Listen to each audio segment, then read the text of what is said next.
Покачувањето на платите ќе го загубат, а сега им се закануваат и казни ако јавно се побунат. Втор ден вработените во Министерството за финансии не успеваат да организираат протест против одлуката на министерот Фатмир Бесими да им го укине ветеното покачување на платите од 30%. Иако измина еден месец откако одредбата е на сила, гранковиот синдикат им порача да тужат и да си ја наплатат повишицата за месец јануари на суд. Граѓанска постапка може да поведат работените во Министерството, бидејќи се уште не е избричан членот од Законот за буџетите, веќе може да бараат само за еден месец за жал, бидејќи стапуваше на сила од 1.1. Еве го 1.1, денеска е 2.2, значи за еден месец ќе може да бараат 30% зголемување, се додека не се укине Законот во собранието.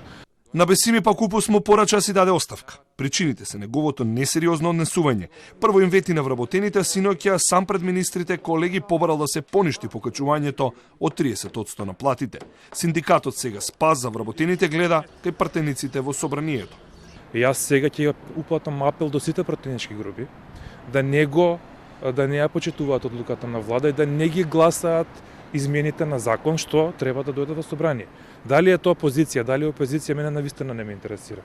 Мене ме интересира да испаднат луѓе и да дозволат вработените во Министерството за финансии да добијат зголемување кој им беше дадено и помпезно најавувано дека го заслужуваат.